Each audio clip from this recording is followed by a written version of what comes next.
Hello, everyone. Welcome to the Open Mic Foundation. I am Sheshnee, the founder of the Open Mic Foundation, and welcome to today's talk. Today we have a kitchen talk, and we have two beautiful ladies all the way, and both of you guys are from Cape Town, so it's unusual I have both my guests from the same city. So thank you so much for joining, everyone. Before we kick off the talk, I'm just gonna give the introductions and just check if everything's good before I hand over to the ladies that's here. So just give me a few minutes.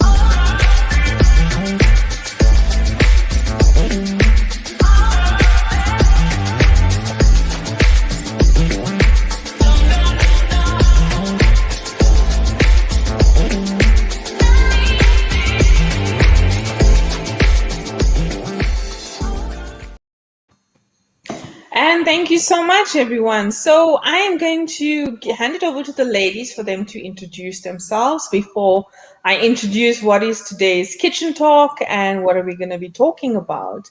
So Dyan, welcome to the Open Mic Foundation. It's your first talk with us, so thank you so much for joining. If you can just introduce yourself to the audience, where you're from, and basically, what is it that you do? Thank you, Sheshnee. Thanks for having me. I'm an integrative healer, so I combine different healing modalities and counseling, trying to get people back to their highest and best. So bringing back people back to joy and back to health. So helping people do that for themselves, I should say. So yeah, that is my job. That is what I do. Thank you so much. In Cape Town, yeah. And in Cape Town, yeah, and in Cape Town. Kimmy, welcome back to the open mic. I think a lot of people do know you, but for those that don't know, please introduce yourself. Thanks, Sheshnee, and it's lovely being back again. I am also in the healing arts, so to speak, and with a rather colourful job description in that it varies from biofeedback, nutritional therapy, lifestyle medicine, and into the realms of numerology and psychoanalysis and assisting people in their relationship with themselves, relationship with the higher power, reconnecting them to who they really are, assisting them with getting their lives back in balance, so to speak. So yeah, also similar to work to Dyan, but slightly different. And I met Dyan about a year ago. And hence why I think we have a fantastic connection. Yeah, I think, even if I look at the different ways of healing and how we have, embraced the type of different healings that we do have, I think a lot of people today are on the path of finding alternative ways as to how we can heal ourselves. So I want to say thank you to both of you and welcome to my kitchen. I love bringing people to my kitchen. Today's talk is about modern versus the fairy tale marriages. Last month we had the youth and the young people of South Africa on the talk, and they spoke about how marriage overrated. We do have one of the youth talks speakers that was here last month to join us later on, and we'll welcome her when she comes through. And I think it's good to have a different point of view where people that have been married or have been divorced and what it's like, and understand what it's like to have the modern marriage now, because everything has changed. In some cases traditions have changed and people are changing the way that they do marriages today, versus the fairy tale that we all hoped and wished that the prince is coming on the white horse and he's here to swift us away and we live happily ever after, that we have been solely told for many, many years, right? Yes. So I think very different talk, and obviously also some enlightening, I think, between the three of us. And then when we have the younger speaker on to take us back to what we did last month, it would be interesting to see her viewpoint as well. So I want to let Dyan kick us off in terms of, modern versus fairy tale marriages, and and to just hear what are your thoughts and insights. I mean, both of you deal with a lot of people, and you're a coach and counsel a lot of people, and I think majority of the people that do present themselves are women. It'll be interesting to hear from both of you, what does come up, and what has been your experience in terms of this particular topic as well. So Dyan, I'm going to give it over to you. Okay. I think firstly we need to look at the similarities between, even although it's the verses, is that the modern marriage and the fairy tale marriage, they both require commitment, and they both actually have a foundation of hope. So it's a belief that there is love. I think irrespective of where the person comes from, both those two aspects, the modern or the fairy tale, there's both, whoa, this person loves me, this is it, I feel whole, I feel complete. And we are very much raised in this society of magic in many ways, where we have stories where things just happen and they unfold perfectly, and the soap operas and movies and songs. I mean, how many songs are not written about just meeting the one, and the movie about the one? So it's a vast amount of focus on the fantasy, and I think very often that's what happens in relationships, committed relationships or other, is when the fantasy fails. For that person, where you think that this is how the person is meant to be, and that person is meant to fulfill us on every level. In other words, you're delegating all the control and the responsibility to the other to make you feel that feeling that you had in the beginning, and being distracted from forming that relationship with yourself in a way. So then we become very disappointed, because this fantasy, when we try and make it real, so we take this adolescent fantasy that we have when we're teenagers of, as you said earlier, the horse and the knight in shining armor and all that stuff, and then we find someone, we go, woohoo, here you are. Let's do this fantasy thing and make it real. And then before we know it, it's not the same thing, and we get upset because this person is doing unfantasy things, and they're not fulfilling how we thought they would be in our own heads. And that's when it falls apart. And we say, be that fantasy person that I thought you were. And then when they are, we say, stop being so fake. Be authentic. So who am I meant to be to please you? Because if I'm fantasy upset, if I'm really upset, so what now? And the other interesting thing is that in these modern, as we call them, modern marriages, there have been lots of shifts over the last maybe 10, 15 years in the fact that same-sex marriages have actually increased, where civil marriages, I believe that's what they're called, where it's man-woman marriages, have actually not increased. But what has increased is that younger guys are marrying older women. So that's quite an interesting shift in this modern marriage scenario that we are in now.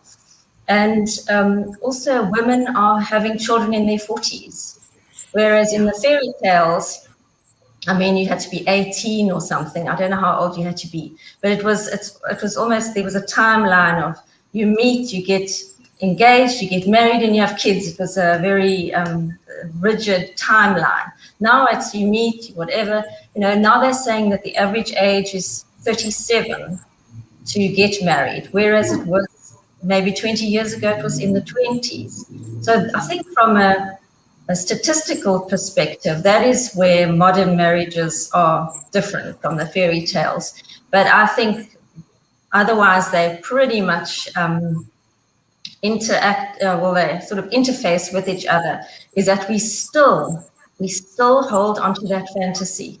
And it's not a bad thing, because we need to have some magical, hopeful, exciting thinking in our lives. We can't make boil everything down to a hardcore, this is how it's going to work, and having us an SOP or a manual for how we're supposed to work things out, because if I do it in these steps, I'm going to have the perfect marriage. You won't. We need to still honor the poet within ourselves and to allow ourselves to open our hearts and to feel love and to be more compassionate and understanding to other people's ways and more accepting, but not obviously ever of abuse. So it's just finding ourselves in a relationship to accepting the other as we accept ourselves, and the ideal, which is we can't always achieve ideals, but we can aspire to partnerships. So how can I help you grow, and how can you help me grow, and how can we do this together? Because I think moving into the age of Aquarius now, we are going to focus a lot more on together, but what value do you add to this togetherness? So it's moving away from the what about me, look at me, the whole victim, the last 2,000 years of the age of Pisces, to this age of Aquarius where what can I add? What can I add for the greatest and best, the highest and best good to improve myself and others? So it is about that, I think, now. I must admit, I think there's a lot of people.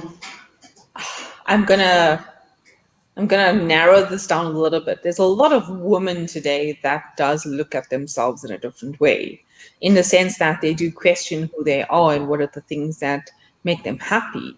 If there's one thing that COVID has actually ignited in a lot of people, is to relook at themselves and what does make them happy, right?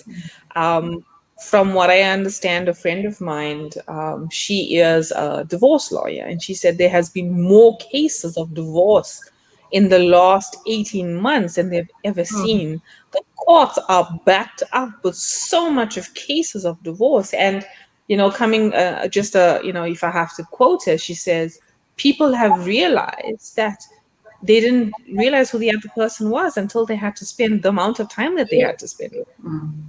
Yes, And correct. that's a scary thought, right? To think that you've been living with this person for so long. And it takes a situation like this, an environment situation that puts you into the space that you've never been that you never spent that amount of time alone with, right? It's a scary thought. But that's also what happens when the kids leave the house very often. I've found that then those two people have to now start talking to each other because they can't blame the kids or include the kids or with the kids. So then suddenly it's, who are you? And then the cracks start to show. So it's when there are no distractions, the cracks will show. Yeah, no, absolutely. Kimmy? Just highlighting exactly what Dyan, or echoing what Dyan has said. Basically, at the core of our being, we are designed for connection. Neurologically, we are actually designed for connecting with another human being and with many other human beings. We went through that in lockdown, like eventually craving contact with everybody else other than your immediate partner. But the fact is that marriage is still an intriguing subject, because at the core of our being, we are designed for connection and procreation. At some point in the journey that you have with your chosen one, the one that you choose at a specific time, you may decide that you need to take the relationship to the next level, because something sort of clicks in us that ignites a kind of fear of abandonment or a fear of a lack of commitment from each other. It's a neurological thing. It's a natural thing. It's we want to tie a bond between us that makes a promise that says, in the deeper sense, I want to commit to you. It's even so subtle that we don't realize we're beginning to build up those expectations neurologically, that it is happening from the moment this feeling of love, euphoria, whatever it is really, because it starts in that first phase being an exceptionally intense chemical response in the body, and then all of a sudden it evolves into now we're in a space where we really want to spend more and more time and nest and commit. I want to know more about you. You want to know more about me.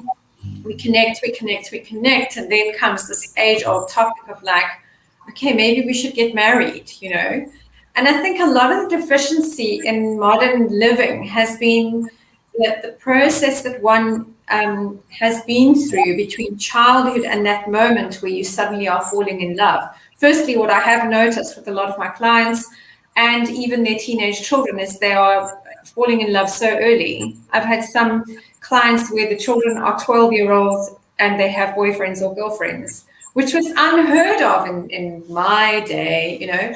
And it's so weird. And yet, in the same breath, I think Sheshnee and I, you and I know that, I mean, my older sister was married when she was 19 and had her first child. And I was married at 22. And I think, Sheshnee, you were also married like ridiculously young. 19, you know? Yeah. And the longevity of that kind of relationship is neither expected or unexpected in the sense of our reality. But what we really do know is that people change. And that's sometimes what happens is the one partner grows and the other partner grows in a different direction.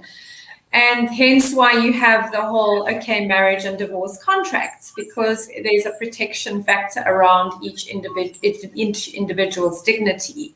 And we hope always to maintain that dignity and respect and love with one another in the fact that we have connected for a period of time and procreated maybe together and so on.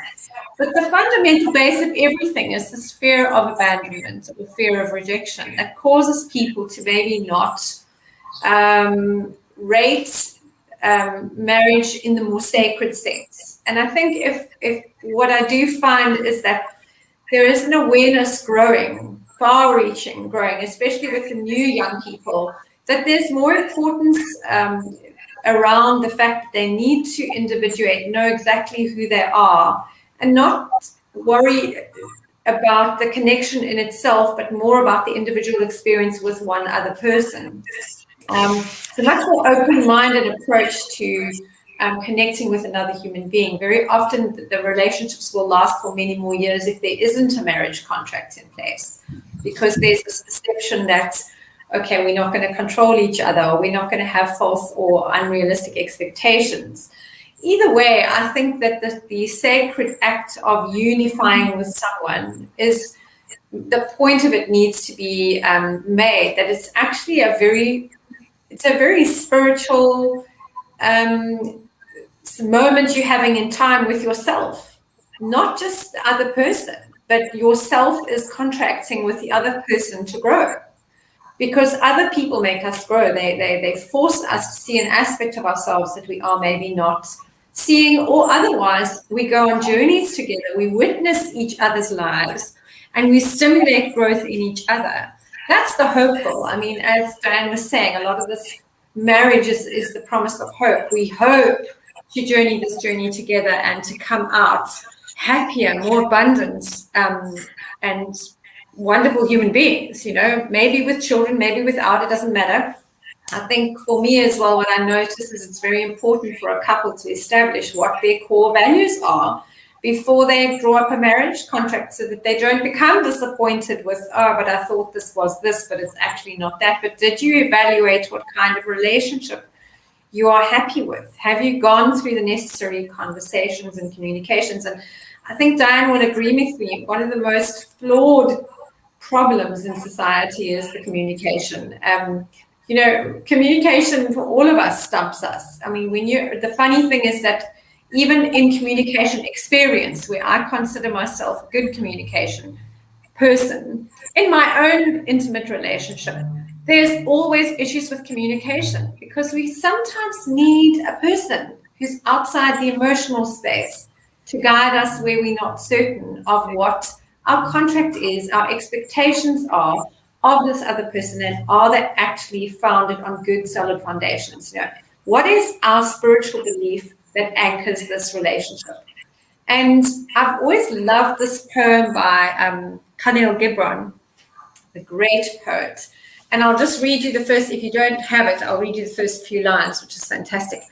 It says here, let there be spaces in your togetherness, and let the winds of the heavens dance between you. Love one another, but make not a bond of love. Let it rather be a moving sea between the shores of your souls. And that's even just the first 4 lines are quite a lot to digest, because when he says here, love one another, but make not a bond of love. Oh my word, what is he saying? He's really saying, just don't have over expectation. Don't be so overly expectation-like in each other's space, because we must remember that we're evolving beings, we're changing beings. So you have to give one another space, respect, and then love comes. And he says there, I like this line, let it rather be a moving sea between the shores of your souls. So you can imagine perhaps my soul is the East Coast and my partner's is the West Coast. And the ocean is, the love between us is the ocean. We are very different, and yet the ocean connects us. But that's how vast we are different in our togetherness. And so it can be quite a big concept to really anchor yourself into a commitment. If you don't fundamentally understand who you are, and if you don't understand where the other person's coming from, who they are. And this is potentially one of the areas where things go awry in the beginning of whether you date for 5 years, 10 years, 5 months. In those early days, these necessary communications aren't actually addressed. And that's why in my era, we were told that we needed to go through a priest or through someone who could counsel us before we got married. And even when I was getting married first time, I was like, no, thanks, I don't need that. We want to get married and have a child and do whatever we need to do. My situation was quite different, and I think everyone's is very different. But at the end of the day, when you're making a commitment, you don't necessarily know who you are and what you're expecting. And to clear up those things requires quite a lot of communication. And I think that's potentially one of the biggest gray areas with modern versus fairy tale, because in each of those zones, the communication suffers terribly when the modern pace that we live at takes over. And as you were saying, that's what was brought to light last year when lockdowns forced us to slow down and pay attention, listen to each other, actually see if we really even like each other, and then to be okay in the space where we disagree. Like, I think one of the most, I would say the most damaging things in a relationship is judgment. That if I don't agree with you, you're going to judge me, you're going to reject me, and I'm going to feel unloved. And there's a cascade of things that happen in the nervous system when we feel like we are rejected on either an opinion or a position or a stance that we take. And I think that on the whole, there are so many differences of opinion these days that it's likely you're going to have some form of difference of opinion or difference of methods of doing things. And ultimately, that's the human experience. One needs to accommodate. One needs to realize that my truth is very different from your truth, but that doesn't mean we don't share love and that we aren't committed to each other and witnessing each other on this journey. To me, it's a very spiritual experience. And if the one person grows and the other person is growing in a different direction, the most important thing is to uphold one another's dignity and honor one another in the space that you're in. So if you do decide to part company, go on different paths, that you just do it with beauty and with love. The same way you came into the relationship should be the same way you part, gently. Yeah. Kim, I think, both valid what both yourself and Dyan were saying right now. If only we lived in that world where life was that simple. And people did not use judgment, and people did not use resentment and hate towards the other person that they did enter the relationship with, right? A lot of people, there is, there's this common saying in I think amongst people that, You will see someone's true colors when their back is against the wall and they fight for themselves. You will see, who they truly are, right? It's the same like a drunk person. A Yes. drunk person tends to say a lot of things and spews out a lot of things, not realizing that it's his or her whole truth and that's what they truly meant, and not having the courage to have said. I think as couples, go along, it's one thing about accepting who the person is and is growing into. It's another thing of having the courage in order to share what you feel. And a lot of people today are so afraid of sharing that due to fear, not because of whether there's abuse or anything of that, more because of judgment and, there's no compassion towards what someone's going through. But people are just so afraid to speak in a marriage. I mean, I can speak for myself. It has not been easy speaking, like, how I can speak versus when I was in a marriage. You're so afraid about the reaction of the other person, you totally forget who you are. And you go into a trap. You basically go into this trap, and it's very hard to come out of the trap because you don't even know how to get out of the trap, leave alone how you entered inside there. But Because you're, oh, sorry, hey, sorry, no, carry on, Jen. sorry, just because that point is very important. I have noticed when working with people on an energetic level that we mostly connect with the other from our solar plexus. In other words, we connect from the area of our self-worth. So I'm only as worthy as the response that I get from you. So my self-worth is completely invested in your response and your attention and your affirmation and your approval. And that means that we are actually an extension of another person's behavior and moods and whatever they want to act out, because we are not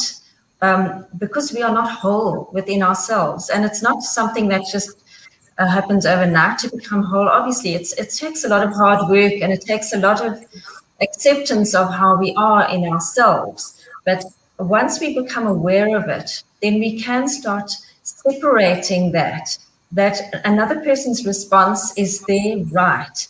Like we often blame people. How dare you treat me like that? I've done all of this for you and look what you do for me. Yep.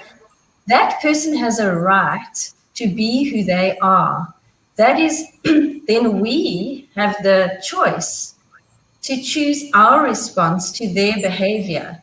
We cannot put all that responsibility on someone else to fulfill us, to give us our self-worth, to give us our stability, to give us our feeling of worth and wholeness. What on earth are we doing delegating ourselves in fragments out to other human beings when we are supposed to be doing that hard work ourselves? So putting expectations out to others and saying, you haven't spoken to me for a week, or every time I try and speak to you, you don't speak back. Well, look at that. That is meta-communication. The person doesn't want to speak.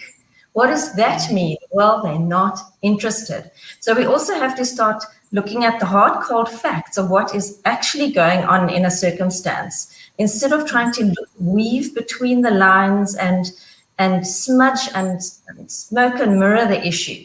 If my ex-husband used to say, I will put you into my file of facts or my diary on Saturday afternoon at 2:00 when I spoke on a Monday. Hello. No. No. This guy does not want to talk to you about the relationship. But no, I wanted to get to the bottom of it because I needed things to make sense. And if they don't make sense, then Gemini moon wants to talk. Because I want to talk it out and I want to be clear. And if somebody delays a conversation, i.e. not interested, i.e. marriage not important, so get it. There's so many telltale signs that you're not a priority in a relationship that we just don't like accepting them because we prefer to sit back and say, oh, what a pig. He doesn't want to talk to me. I can't believe he's like this. He just doesn't the hell want to be in it. but he's staying in it because it's a damn sight easier than trying to get out. Because as soon as he or she tries to get out, there's punishment. You will pay me for this. I've had pain and suffering. Give me that. So when that relationship that started with all this hope and fairy tale and love and everything comes to an end, then suddenly it's, whoa, give me the stuff, buddy. Give me the material stuff. Yeah. So really a massive shift from that heart thing where you're so in love to like, wow, give me the stuff.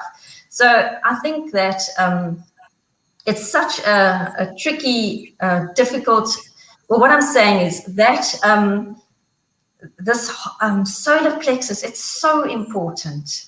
It's so important that we really look to our own self-worth, that we say, I'm worthy as I am. This is who I am. I'm going to hold myself in my power. I'm staying. I'm not going to delegate that to someone else. Because then we can actually start having an equal partnership relationship with somebody instead of expecting them to do something or them expecting us. And if it doesn't work, you know what? It doesn't work. We don't have to persevere. But even if you find, what's interesting for me is that, okay, I have a daughter and I have a son. And with all the lessons you learn in life, what is it that we teach our children? Because in some cases, it's what they see versus what they hear versus what they experience, right? And I also find that, do moms today still paint that fairy tale to their daughters? I can speak for myself, right? I would be interested to know from moms, the younger generation moms right now that have the younger daughters. I mean, my daughter's only 12, right? Do we paint that fairy tale picture for them today? Do we do that? Do we share with them on what a modern marriage should be and what it should be like and what it should feel like? Not for what society is telling or what your friends or family thinks it to be, but for yourself. Do they understand what it's like to understand who you are first, to even consciously make that decision of, do I choose to get married? That's an interesting. It's a good point. Because I don't know if parents actually do that, and the type of level of conversation, that conscious conversation that they do have, right? Because we all experience life very differently and we go through our own journeys and chapters of life. However, some of us have children. And for me, is that if you bring them up in that fairy tale or if you bring them up in that modern, it's also creating that expectation, right, Dyan, of what you were saying as well, the expectation. It could, but if it's done on the basis of that child being positively affirmed, that they are unconditionally accepted. I think the most important thing when I was still studying psychology, that we learned that unconditional positive regard, that the child feels loved and accepted. It's not about having toys and money thrown at them. It's like, I accept you for who you are. You are loved. Then they grow up feeling strong and secure within themselves. They grow up with self-acceptance. And very often, I didn't grow up with any self-acceptance because I was not positively affirmed. I was treated as ugly and useless and that sort of thing. So I grew up with those things. So then I become absolutely vulnerable to somebody who wants me. That's what I wanted, somebody to want me. I never chose anybody. They wanted me, yay. I couldn't believe it. So what I'm saying is you can still bring in the magic for children. You can still have fairy tales and this is love and don't cut the possibilities of people having, believing that there's something amazing and wonderful in a relationship. But let them feel that there's something amazing and wonderful in themselves first. And I think change it around, right? Yes. Change it around so the child knows what it means to understand and to accept and to be worthy of self. Kimmy, there's a question for you here. I'm just going to pop it up for you there. Can you see it? knowing the values, core values, it can also be an obstacle when the person internally changes. Yeah, I think I wanted to also raise, to answer this question or comment, I wanted to raise the fact that one of our most difficult challenges in these committed relationships is the continually changing environment. We're living at these incredibly fast-paced shifts and changes, and the demands when we attach ourselves to a specific type of lifestyle, the demands change. When you add children into that picture and you're married and you've got responsibilities, sure, the change in terrain is radical. The speed of information, the amount of information that our children are exposed to that is not as contained as it used to be, and the chronic disease of emotional neglect in children and families, not being seen, not being a parent, not being present enough to see what the areas are in that child that need love and attention and perhaps affirmation, words of encouragement. There's so many little things that are missed in the fact that we live modern lives and we go into these modern marriages with this thing called the system that we plug into. And everybody's got the car, the job, the picket fence, and the whole contract going on. But they're not attending to the most important and most fundamental elements, which is where are the core values of the parents? How do they lead this family life together? Or even just if it's just the two of them, how do we choose to lead our lives? And what do we obliterate from our environment that is causing us to be distracted from our purpose? So you have an individual purpose which needs to be chatted about, and you need to constantly remain in connection with what that person's purpose is, because that purpose may shift and then you have to reassess your values. Okay, so mom becomes pregnant. Here's a typical example. Both of them value the fact that they really don't want their children or child to be raised by nannies and schools and creches and what have you. So they undergo in their agreement that mom is going to work less hours, be less demanding in the outside world, and dad will take control of, the higher degree of percentage of time in the big wide world. So unless you discuss the values and when that model may change. So maybe when the child is 3 or 4 years old, we can reassess the model that we're working with. People don't have these conversations. Maybe they do, maybe they don't. Maybe they just assume. A lot of problems happen when we assume that the person isn't changing.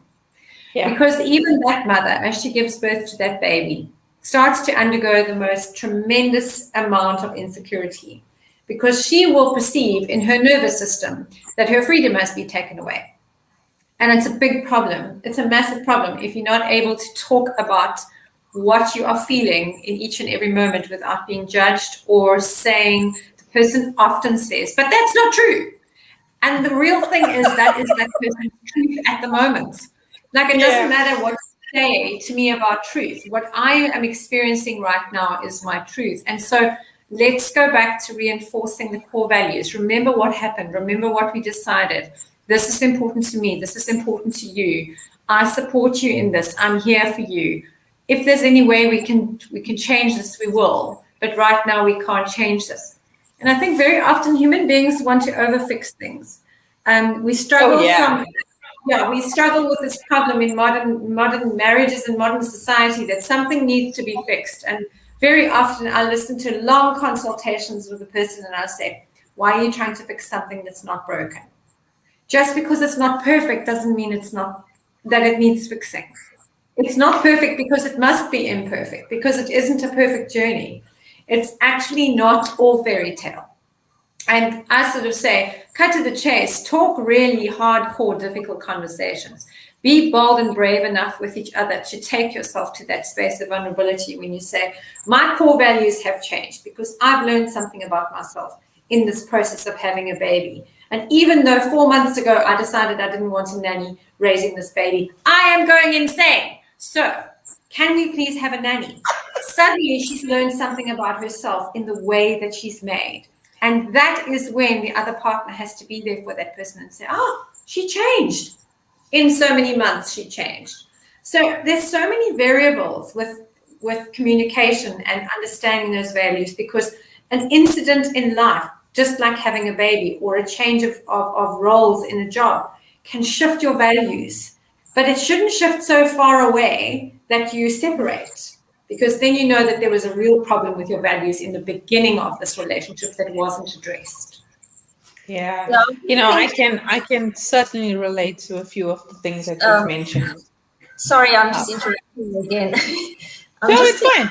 Just hearing that speak, do you think that, do we actually change the way that we relate when we get into an intimate relationship? Because we can have really good committed friendships with our friends, that we never have to have protocols and steps to take and things to fix or unfix. We just get on with our mates. We just get on with it. And if we've got something that we need to say, we say it and they say it, and then the relationship just. But somehow when we get into this intimate relationship where we're obviously more vulnerable because now there's sex involved and so on, and all those kind of intimate things that happen, then suddenly we just don't have the same level of, we're the same people, but we don't seem to communicate in the same way when we get into this type of relationship.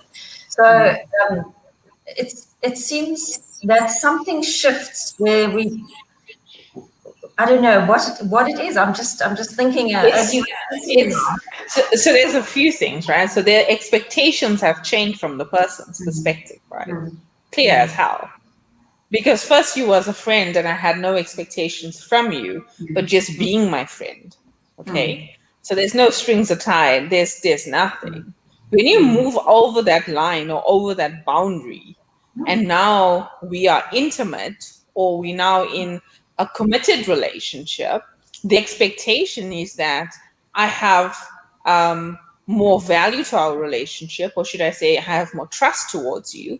However, these are the things that I expect of you as a committed relationship. Okay, so because you are change. I want to put the cat amongst the pigeons there, because I don't think it's exclusively expectation. I think it's one fundamental. It's part of it. I think it's part of it. It's a contributing factor, right? Yeah. I think it's got to do with one important aspect of our individuality, and that is space. True. Are there spaces in our loving?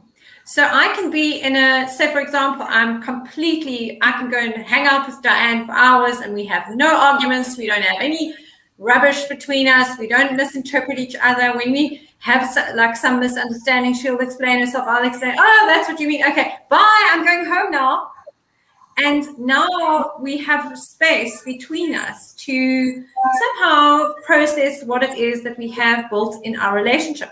In an intimate relationship, especially when you're living in the same home, there is no space for that process of unraveling. You're still different, because are we actually focusing more? Should we then move away from this fairy tale thing where this individual who sweeps us up, or if the princess lies down there sleeping and waits to be kissed awake? Are we focusing more on these roles than we are saying, listen, I want to get into a relationship to have a proper friendship as the basis? Are we actually friends? Because if you started off like that, saying, make this person a friend, don't hero worship them or look up to them or have the expectations that they're going to pay for you and take you there. Oh, yeah, absolutely. You're going to make Because what you're discussing is core values. What you're really discussing is what are the parameters of our relationship. And this goes down to the whole thing. Are we actually sharing the same idea of this relationship? If we put it into writing, how does it look? Is your writing script different to mine? And that's very important. We need to be able to feel some form of transparency with another person. And I'm saying it now as an old person, because I am now in my late 50s. So I've been through loads of very unfortunate relationships. I'm bad at it. That's why it sounds really bad, Dyan. I have not been successful. I've been successful in many other arenas in my life, but certainly not in relationships. Hence the reason I wrote the book, because I tried to figure it out for myself. But it's just why do we make them so complicated when we have so many words for things? I mean, there are so many DIY books now. There's so many psychological terms. I mean, now we consciously couple and then we consciously uncouple and then we consciously do You this. are so overthinking this right now.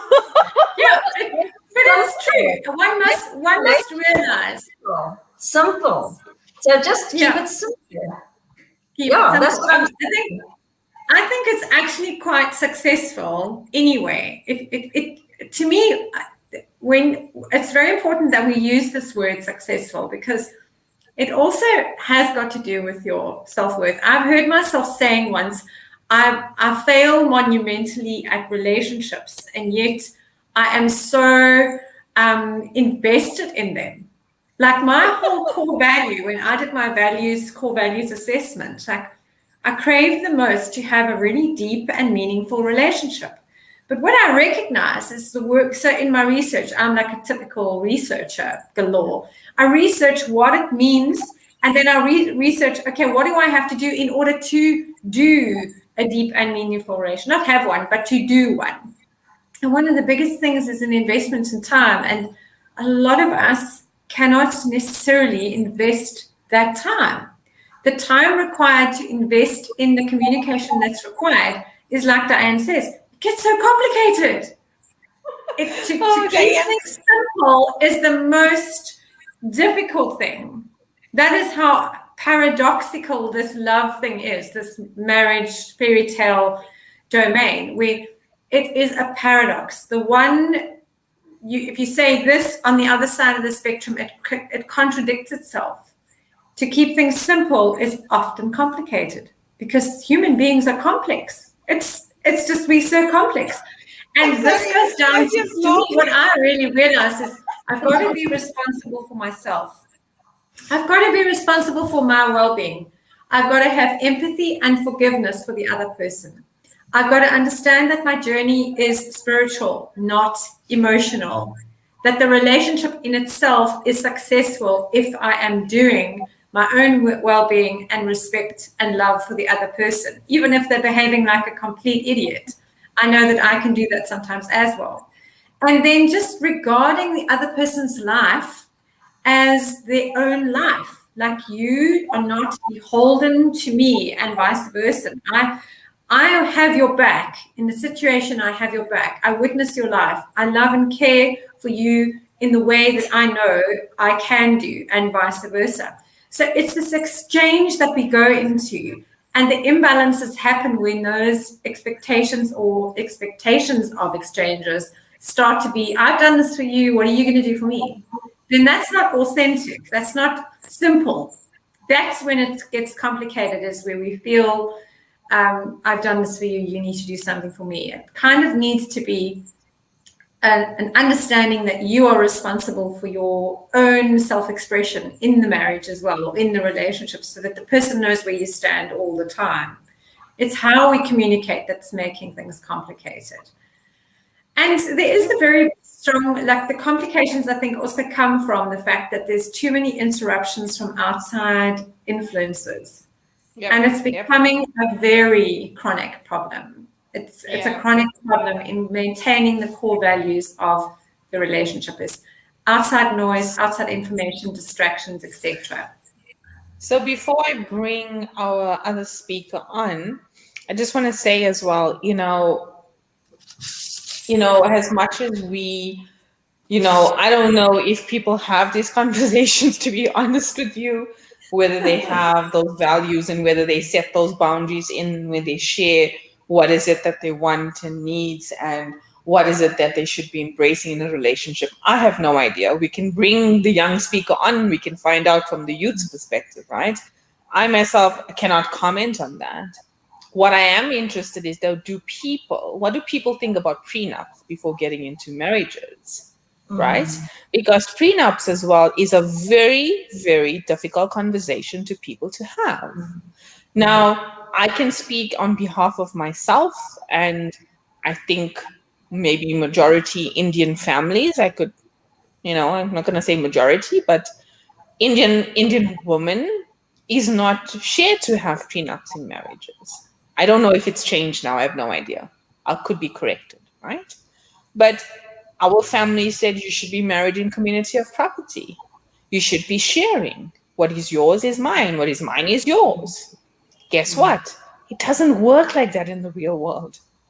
It is the most uncomfortable conversation to have because our families never did it. They don't know that they should be doing it, and they truly believe it's the right thing to do by the husband or the wife for that matter, right? I today can confirm with you that I've told both my kids, one being a boy and one being a girl, saying that you will have a prenup.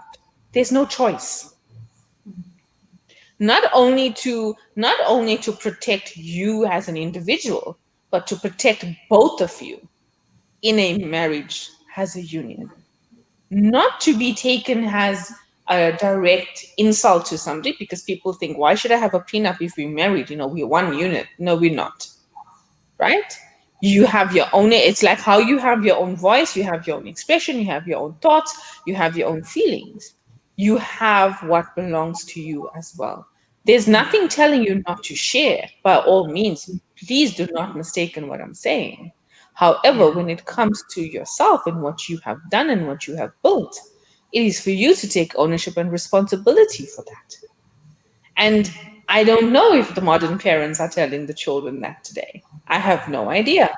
It'll be interesting to hear, and hopefully next month, we're gonna probably have a legal attorney on next month to Oh, share that's because it's good. Women's Yeah. Month next month. It's Women's Month next month, and Yeah. we're gonna be bringing a lawyer to come in to share what is her views on the marriages and the prenup agreements that have been taking place today, and what do the courts actually look like, because I think we are so not aware of what's actually happening today and how people are actually changing all of those things right now. Because let's be honest, guys, Diane, Kim, did your parents tell you about prenups and No. marrying I in, got default married in community of property, and I was oh never my ever God, coached or encouraged. I was never I told didn't even know anything. what that meant. I didn't even know what that meant.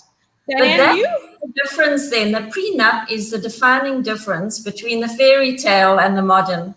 The prenup There we go. defines marriage because in the fairy Yeah. tale you won't have a prenup. Yeah. Exactly. They Yeah. wouldn't have a prenup, right? And guess what? We all got the fairy tale that was told, but reality did not hit. So here's some comments. This is Lynette. Hey Lynette, welcome and thank you for joining. Beautiful conversation. I think the most important thing is people should know the contract is to be re-looked at and re-evaluated as we change. Absolutely. That is an amazing concept. That is really amazing because things do change really quickly in some cases. And it doesn't mean that we want to be apart. It just means maybe we need to make each other feel more secure. Because if you have a physical type and an emotional type in one house, an emotional type's primary need is to feel secure. She doesn't care whether she gets a romantic dinner every month. She wants to feel secure. And the physical person actually just needs to know that you're not going to abandon them if their conditions or their situations change. So the reevaluation of a contract is actually fair and logical and healthy for our nervous system, is because it's actually fear that makes us react in ridiculous ways. So it kind of would anchor everything. And that to me is what creates the spaces in our togetherness, because then we're okay when we have to maybe spend time apart or give each other space to grow. Because the fact is we're human and we're going to grow. So we need those spaces in our togetherness. And even then it can be drawn up in the contract.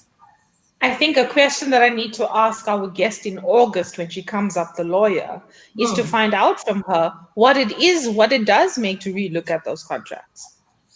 Do people actually relook at those contracts? Because I had been married for 21 years, right? If I had that contract 21 years ago, and I was so young, I was 19 years old, who I am after 5 years versus 10 years versus 20 years is an Mm. absolutely different person. It is not the same person. Mm. So, do we That's- relook at those contracts and do we go back and say, okay, and do we have an agreement and change these things and have a consensual agreement between what the changes need to be? Yeah. Now, that's a very tough conversation to have, right? Let's Yeah. admit that. I think the way the system is designed, because I had a situation at one point in time that was around properties, and we looked at changing our agreement of community of property to anti-nuptial, and it literally meant we had to get divorced and remarried. Well, that just opened up a whole other can of worms. But at the end of the day, the process needs to, I think that the system needs to be addressed for modifications. A couple goes through a divorce and then the divorce is final, but the family plan gets modified according to the growth stages of the children. And I'm wondering if the system doesn't now need to accommodate growth stages in a marriage. Because the biggest reason why contracts don't get evaluated is the cost. Because it was going to cost us 100,000 rand to Well, you saying change the so contract and then get remarried. so we're gonna validate those Not costs. going We're to do gonna that. validate those costs next month when the lawyer comes, right? Yeah. But the thing is, for me, Yeah. it's that you know, and look at Lynette's comment that she's making, right? And she says, "My parents told me to have one, and it's 27 years ago." And I think it's important, but it's also about being educated on options and not take what society or parents tell us, which is so true, right? What works for you versus what works for your parents, they all intentions are well and good and honest, but it's like we've been complaining about the education system in South Africa. Let's be honest and let's be frank, it's old policies, it's old procedures that has been dated eons ago, and no one has ever relooked at it for the sake of, let's be honest, it's the modern woman that's evolved over generations right now, Yeah. right? When I went to court, it was unlikely for an Indian woman that has supported her family over years. How do you prove that? The court system and the justice system does not support that. So it's like how we've been talking about the education system and how we should add these things to the young kids and to help them understand things and incorporate other elements of education. Absolutely. Guess what? So does it go for the justice system in terms when it comes to marriages as well. So, ladies, I am going to bring on Rudo. Thank you so much, Lynette, for your comments, and we truly appreciate that insight. So, I'm going to ask Rudo to join us quickly. And Rudo here we go. She was at our talk last month when we asked the youth, is marriage overrated? And they were on the fence on that. We talked about traditions, we talked about belief systems, we talked about why we do certain things. We also talked a lot about the peer pressures that we get from families and parents and also friends and society as well. So Rudo, thank you so much for joining us. Thank you. um, I'm so happy to be here. and just listening to what these beautiful women has just shared, on their insights, their opinion, and their experiences. And if you go back to your conversation of last month, what comes to mind when you hear these type of conversations from, old, I'm gonna say older, younger, experienced women? Okay, so I think soccer, but I really am still on the fence. And I hear it. I hear expectations and prenups and being educated and everything. But I think when two people know and understand that evolving together can keep them together, and understanding and unlearning certain things together can keep them together, that's when I still believe in marriage, and I still believe that in a partnership and love and hubby and having the ring on. However, I still do also feel that it is not a need, and it's not something that is should be on the bucket list. If it happens, it happens, but if it doesn't happen, it doesn't mean that you can't still experience love in the same way. And I remember both the speakers, Kim and Dyan, speaking about expectations, and I stand to be corrected, but I don't think that expectations are bad when you provide for yourself and you want the same from your partner. And I'm not speaking financially even. I'm saying if you want a certain type of love language to be communicated to you, especially, and if you give that to yourself, I don't think it's bad to expect that. If he found you buying yourself flowers, it's not bad to expect him to buy flowers because he knows you like that. It's like, for me, it's if you are able to provide yourself with something in all aspects, I don't think it's wrong for you to expect that in an intimate relationship when you get to that level to expect that from your partner.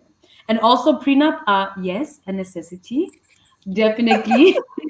And even if, like Kim said, it's so important to know belief systems and know where you are, values and morals wise, and belief system wise, and your needs. That if you communicate that effectively from the beginning, and whenever, even if it's a joke about marriage, things like a prenup should be spoken about so that when it's actually time, it's not as awkward. And I think our youth is actually so we're in a generation where everything is all the information that you need is literally in a touch of a button.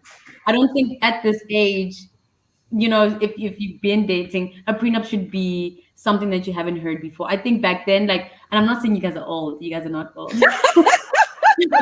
I am just saying that back in your when you guys got married, it wasn't something that was openly communicated about. Even if our generation doesn't hear from our parents, we as our friend groups do definitely speak about it. Even if it's not even about a prenup, before even moving in together.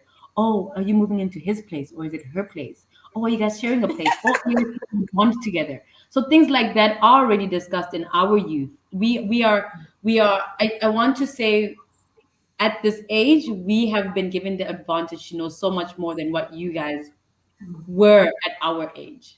Very So true. Very yeah. true. So Yeah. as much as we want a fairy tale, I think we're much more educated in the Mm. little fairy tale that we want.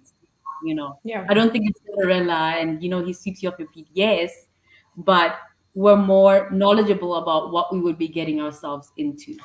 I just So think let it's me the ask you a question. Let me ask you yeah, a question, right? So you've been in relationships as well. Is it yeah. harder to express yourself in a relationship and to actually share in that relationship who you truly are, in the sense that he may reject me or may be afraid to accept the change that's coming? So, to be honest, I've only been in one serious relationship, and I can say Hmm. that, like Dylan said, if you don't know internally what you deserve, and if you don't know, mm, if you're not solid inside, you're going to accept anything, and you're going to accept the way they speak to you or everything. I think for me, in my full long-term serious relationship, it was difficult because I personally didn't know my worth to what it is today. Now, if Okay. I was to get in a relationship now, I'm much more will be able to speak out for myself and be like, okay, if this is not working, I don't need one, two, three, and I can see the door, But back then, definitely, it was definitely difficult to speak my mind at 100%. If you would try, but there's so much fear, I'm not sure if it was Kim who brought up fear, but the fear inside you definitely holds you back, and it just messes up things internally that eventually do come out. Yeah, yeah. Ladies, Also, Diane, Kim? yeah, also I just think that on your point there, Rudo, with regards to you're able to talk to each other about who's going to move in, who's going to is taking the relationship to the next level. There's so many issues that relate to power and who's got the power in the room, and this imbalance of power is another discussion entirely. About the terrain changes enormously when we were in our own individual spaces and then we go into a shared space. There's something that triggers people Mm. with now, okay, who's in charge, or are we equal? Have we decided that no matter what, we treat each other with absolute equality? You and I are equal. We bring in the same energy into this relationship, not necessarily the same amount of money, because that's not a measure of Yeah, equality. It is about yeah, the same energy, the same or a decided upon quality of energy in the relationship. Power is a very big battleground that people get into when they start sharing space, and it's a good training ground as well. That's why I firmly believe that every relationship, even if it ends, is a success, because even if you have left that relationship battered and bruised and absolutely worn out, you have learned. You have learned a navigation skill that hopefully puts you into good stead. And I mean, some people just don't find it necessary to leave destructive relationships. They just don't. They're fine with it. That is their thing. That's what they do, and there's no judgment there. But when you understand that a relationship helps you to grow, it's forcing you into the spaces that you're needing to learn more about yourself. And I personally feel I become more and more independent in the relationships that I've been through, that have taught me to learn about being an individual and not just perpetually being available for the other person, about that whole self-worth thing. Like, how do we evaluate ourselves? It's a very tricky thing as well for women, because we have very different roles and our roles have changed. It's actually quite tricky. Women generally love too much, and they don't bring some of the balances in. And then there's other things that happen around that. But I think it's great. You've grown through your relationship, Bruno. Yes. And I wanted to even comment, the other day, my friend, same age as me, has moved in with her boyfriend, and it's been like a year or something. They've been dating for longer, but sharing a space, it's been a year. And she had a whole self-introspection, and she said, you know what? As much as we have external influencing factors, I had to look within, and I actually realized that I was putting the pressure on myself. It's not that he says don't go out. Just because he's sick, he didn't say, please stay with me because I'm sick. We tend to think that, oh, because he's sick, I must stay. Oh, because he's not having a games night, then I should not go to have my ladies' night out. I should stay. And it's that pressure that we put on ourselves as females, but I'm the lady of the house. Who's going to take care of him? But he didn't ask for anybody to take care of him. It's a matter of, I think she said we put so much pressure on ourselves to make everything so whole and so put together that sometimes in the process of doing that, you lose yourself. Fairy tale. Yeah, you lose yourself, and it shouldn't be like that. Yeah. So, but we do come back to the fairy tale whether we like it or not, right? And it's for us to understand and to realize and to take ourselves out of that, right? And there is no right and wrong. It's about how does it make me feel if I do this? It's really not about, to your point, Rudo. He hasn't said that I should be doing this, yes or no. Is that it's making me feel as if I have an obligation not to stay there and take care of him, but although he's never asked, right? Yeah. I must admit the greatest gift I had learned in my life and given to myself was having a divorce. It's the greatest lessons I've learned in my life, and it's been the greatest blessing as well, right? So yeah, I think we've all trailed the blaze and hit the road and understand what life, brings in front of us. And I think it's a lot of acceptance of ourselves that we need to do before we even, look at someone else. The one thing that really, really gets under my skin is when we start to play the victim. And when we become a victim, we remain in the victim and we don't know how to move out of the victim. And when you see this type of behavior in people, you look at that and you say, okay, I've been there. I was that. Not a lot of people are willing to listen to that, though. They're very scared of that. We do have to accept that some people are in process, irrespective of whether we see that victim is something very scary for you. Sometimes that person is in victim process and they just need to process.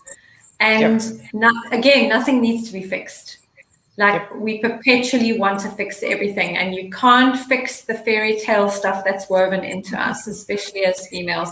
And you can't fix the fact that eventually you're going to need a contract. The only thing you really have control over is your honest communication with each other. And sometimes that means you need a mediator. You need a counselor. You need a priest. You need a lawyer. The mediator is the most powerful and neutral person to dispel but not kill the fairy tale and keep you in reality and keep you safe and protected in your loving space.